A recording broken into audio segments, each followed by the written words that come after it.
صلح رحمی کا حکم کیا، پڑوسی کے ساتھ اچھا برتاؤ کرنے کا حکم دیا، نماز، روزہ، صدقہ، خیرات کا حکم دیا اور اچھے اخلاق تعلیم کیے۔ زنا، بدکاری، جھوٹ بولنا، یتیم کا مال کھانا، کسی پر تہمت لگانا اور اس قسم کے برے اعمال سے منع فرمایا۔ ہم کو قرآن پاک کی تعلیم دی، ہم اس پر ایمان لائے اور اس کے فرمان کی تعمیل کی، جس پر ہماری قوم ہماری دشمن ہو گئی اور ہم کو ہر طرح ستایا۔ ہم لوگ مجبور ہو کر تمہاری پناہ میں اپنے نبی صلی اللہ علیہ وآلہ وسلم کے ارشاد سے آئے ہیں۔ بادشاہ نے کہا، جو قرآن تمہارے نبی صلی اللہ علیہ وآلہ وسلم لے کر آئے ہیں وہ کچھ مجھے سناؤ۔ حضرت جعفر رضی اللہ تعالیٰ عنہ نے سورہ مریم کی اول آیتیں پڑھیں، جس کو سن کر بادشاہ بھی رو دیا اور اس کے پادری بھی جو کثرت سے موجود تھے، سب کے سب اس قدر روئے کہ داڑیاں تر ہو گئیں۔ اس کے بعد بادشاہ نے کہا کہ خدا کی قسم، یہ کلام اور جو کلام حضرت موسیٰ علیہ السلام لے کر آئے تھے ایک ہی نور سے نکلے ہیں، اور ان لوگوں سے صاف انکار کر دیا کہ میں ان کو تمہارے حوالے نہیں کر سکتا۔ وہ لوگ بڑے پریشان ہوئے کہ بڑی ذلت اٹھانا پڑی۔ آپس میں یہ صلح کر کے ایک شخص نے کہا کہ کل میں ایسی تدبیر کروں گا کہ بادشاہ ان کی جڑ ہی کاٹ دے۔ ساتھیوں نے کہا بھی ایسا نہیں چاہیے، یہ لوگ اگرچہ مسلمان ہو گئے مگر پھر بھی رشتہ دار ہیں، مگر اس نے نہ مانا۔ دوسرے دن پھر بادشاہ کے پاس گئے اور جا کر کہا کہ یہ لوگ حضرت عیسیٰ علیہ السلام کی شان میں گستاخی کرتے ہیں، ان کو اللہ کا بیٹا نہیں مانتے۔ بادشاہ نے پھر مسلمانوں کو بلایا۔ صحابہ رضی اللہ تعالیٰ عنہ فرماتے ہیں کہ دوسرے دن کے بلانے سے ہمیں اور بھی زیادہ پریشانی ہوئی۔ بہرحال گئے۔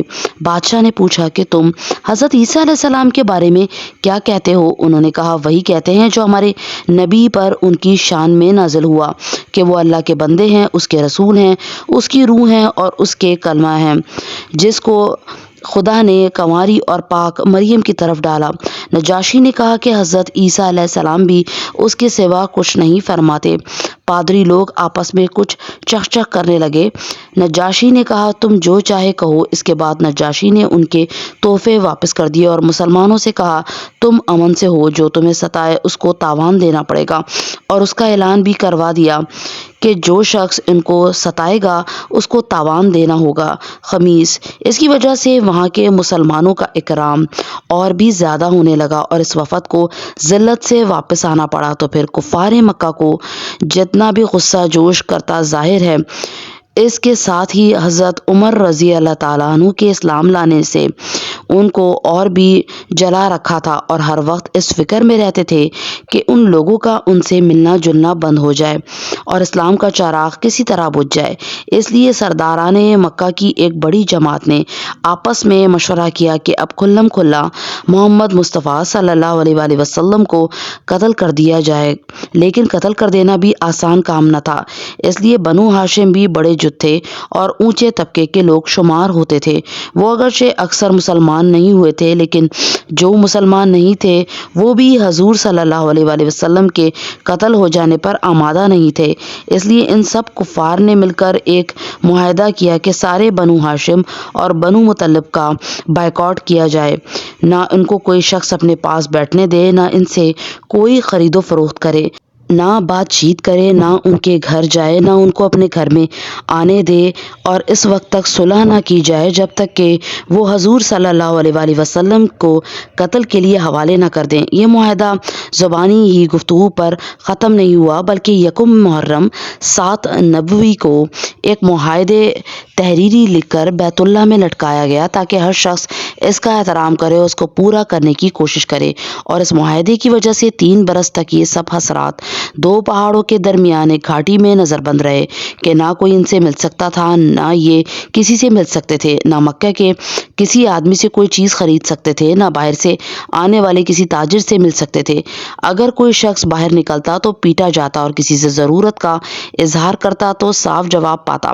معمولی سا سامان غلہ وغیرہ جو ان لوگوں کے پاس تھا وہ کہاں تک کام دیتا۔ آخر فاقوں پر فاقے گزرنے لگے اور عورتیں اور بچے بھوک سے بےتاب ہو کر روتے اور چلاتے، اور ان کے اعضاء کو اپنی بھوک اور تکالیف سے زیادہ ان بچوں کی تکالیف ستاتی۔ آخر 3 برس کے بعد اللہ کے فضل سے وہ صحیفہ دیمک کی نظر ہوا اور ان حضرات کی یہ مصیبت دور ہوتی۔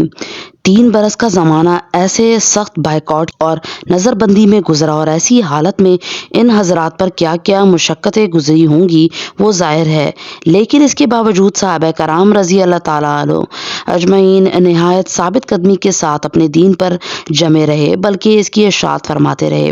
یہ تکالیف اور مشقتیں ان لوگوں نے اٹھائی ہیں جن کے آج ہم نام لیوا کہلاتے ہیں، اور اپنے کو ان کا متبع بتلاتے ہیں اور سمجھتے ہیں ہم لوگ ترقی کے باب میں صحابہ کرام رضی اللہ تعالیٰ عنہ اجمعین جیسی ترقیوں کے خواب دیکھتے ہیں، لیکن کسی وقت ذرا غور کر کے یہ بھی سوچنا چاہیے کہ ان حضرات نے قربانیاں کتنی فرمائی، اور ہم نے دین کی خاطر، اسلام کی خاطر، مذہب کی خاطر کیا کیا۔ کامیابی ہمیشہ کوشش اور صحیح کے مناسب ہوتی ہے۔ ہم لوگ چاہتے ہیں کہ عیش و آرام، بددینی اور دنیا طلبی میں کافروں کے دوش بدوش چلیں اور اسلامی ترقی ہمارا ساتھ ہو۔ یہ کیسے ہو سکتا ہے؟ مجھے خوف ہے اور بدوی کہ تو کعبے کو نہیں پہنچ سکتا، اس لیے کہ یہ راستہ کعبے کی دوسری جانب ترکستان کی طرف جاتا ہے۔ صلی اللہ علیہ وآلہ وسلم۔